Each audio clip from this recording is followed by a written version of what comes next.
was really good.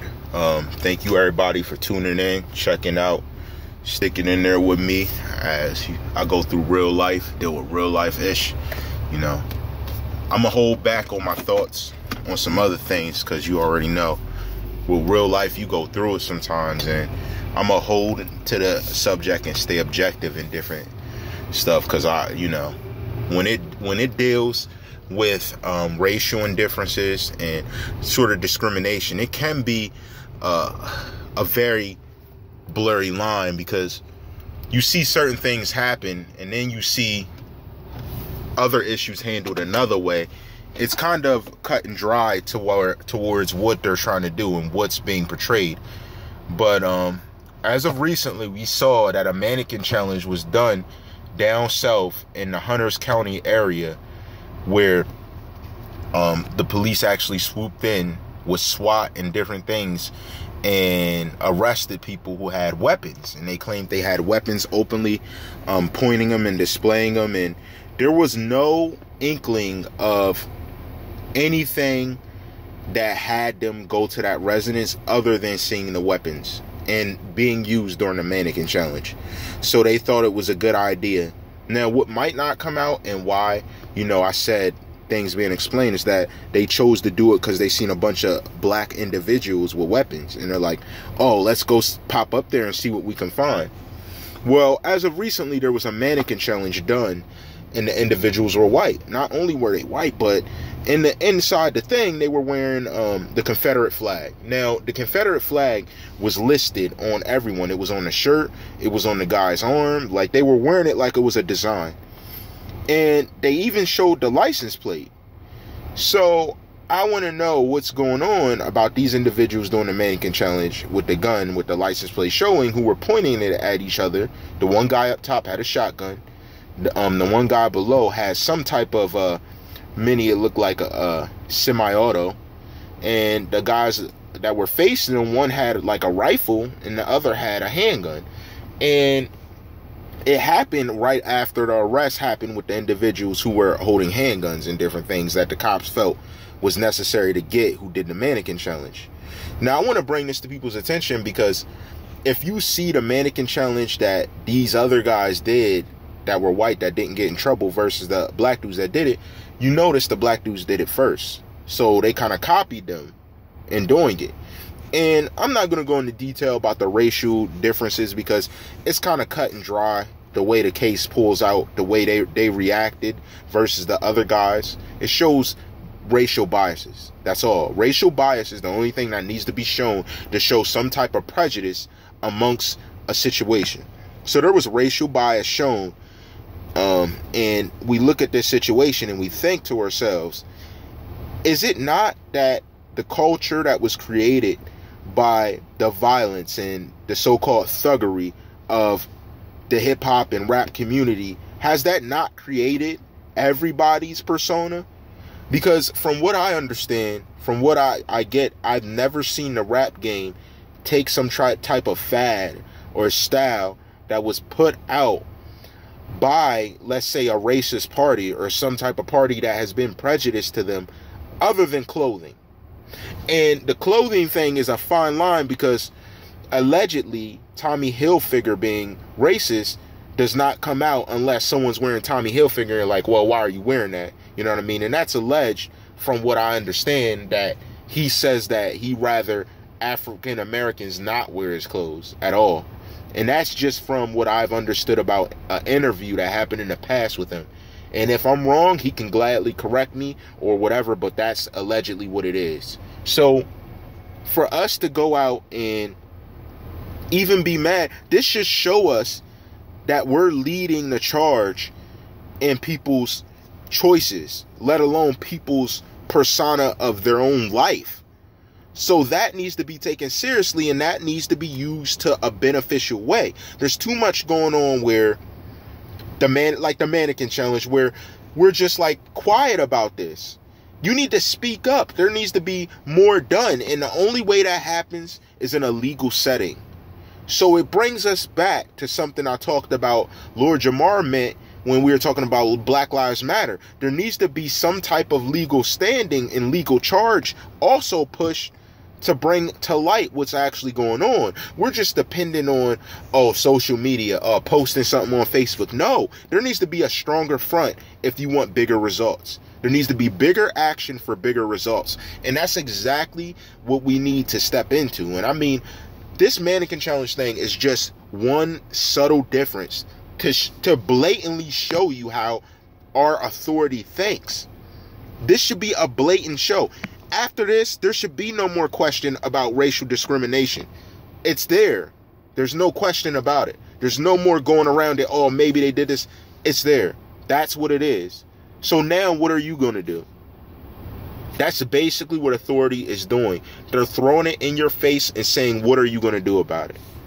So there needs to be some type of organization made, not just NAACP, because that organization has been along a while and has done the many great things they have done.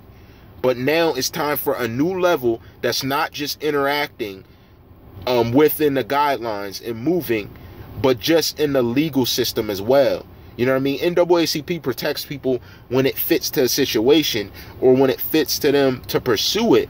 But there needs to be an organization that pursues all interests that are of choice, and that makes sense. So just because there's not an African American in peril in this situation, other than who they arrested for the mannequin challenge, for stuff that they can actually arrest them for, there needs to be a social implication to them not arresting others. So just because they take out the person that did it right, that may be of instance, you need to go deal with the others too. You need to have equality. And that's the thing. We want liberty and justice for all, but what we're missing is freedom. We're not free. You know, liberty and justice sounds good. It sounds like everyone's getting what they deserve, but at the end of the day, who gets rid of that judge that was on a stand and retired before he could be convicted for allowing criminals to come to his house and perform acts and things to get them off? What happens in that scenario? Oh, we can't charge him because he was a judge. Like, there's other things that need to come out and be exposed. Like, that makes no sense. I can't charge a criminal because he was charging criminals all this time, abusing the criminals' human rights, so we can't do nothing about it. That's basically what they said. So I'm wondering, where's the justice in this? Where's the justice in actually stepping up and making sure that these people that are performing these acts of disrespect to themselves as human beings are not held accountable? I don't understand, because they're so professional. They made it so far they can't be held accountable. But it's okay to harass educated individuals who are attempting to, as long as they don't have a position of power. It's a bunch of nonsense, period. It doesn't make no sense. There's no sense about it, because all authority is doing is reinforcing it's not about what you do, it's all who you know. So as long as I know someone who's in a position of authority, I'll be okay. As long as I know someone who was in that office or was longtime friends with that person, we'll be able to get through. Or as long as I have $10 billion, I can't be charged for child rape. It needs to end. The fact that they say liberty and justice is a joke. It's a joke. And that's how other countries are looking right now. America, you're a joke because you say liberty and justice and you're all crooks and criminals. Some of the worst crooks and criminals in higher positions, I might add, that will never on this earth as they walk see that justice against them for what they've done. And this is where it takes that higher authority that needs to come into play, that addresses situations that need to be addressed, not just because it's a racial indifferent, but because it's an indifference that goes against humanity. Especially when a judge is violating their rights, or especially when we have an officer who's riding around, harassing, riding behind people, turning on their lights to fly past you, driving past your house, just doing little things to kind of empower themselves, to remind them, I'm an officer of the law, I could do this. When they ride over a mountain or across a river to hide after their shift's over. And that's the type of stuff I'm talking about. That's the stuff that needs to stop. That's the stuff that needs addressed. We have cowards with power. That's what this mannequin challenge ultimately brings out. We have cowards with power that are attempting to control our lives and to make a difference in our lives when they can't even control their own lives or keep a woman in their lives or please their own wives. You know what I mean? So tell me they don't come to work with a chip on their shoulder. They all do. They all do. And that's why I'm not even mad, because I fully understand it. That you have a problem, you're not man or woman enough to deal with your problem, so you make problems for others to make yourself feel bad. And why doesn't Czar have a problem with it? Why? You're like, because that is the problem. That's the whole theory of it. Because I know those people get what they deserve. You don't have to get what you deserve while you're alive. You don't have to. Because your karma and your deserving builds to its own end. And that's what I want to put out there. Everybody's so worried about pointing out, oh, you know, he's a racist. Oh, he's this, he's that. Don't worry about what's going to happen to them or whether you see the karma. If you went through the steps to get done what needs to get done, you did what you were supposed to do. Let life do the rest for them. That's what they don't get. And that's the thing. If everybody was working this way and staying focused, you know what I mean? Instead of taking the social implications, trying to be socially destructive, and did the legal way and let it be that way and let life take its toll, they'll see that that person gets what they deserve. They don't have to get it while their heart's beating. Trust me. They'll get it after.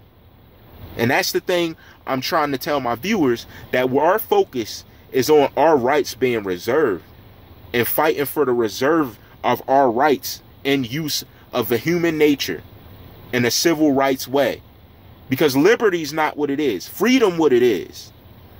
Our fight's for freedom. It's not for a liberation.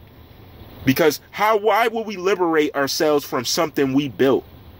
As human citizens, why would we, as individuals, humans in America, why would we separate ourselves from a liberation that we built and that was built off of all of our ancestors? That doesn't make any sense.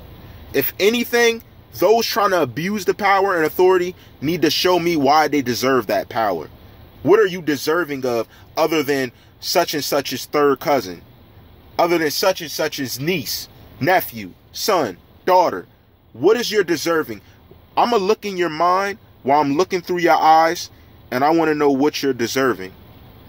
Because that's the power you can evoke when you've been through it. When you came from nothing and you've been through it to build yourself, you can evoke power like that to look in a human soul.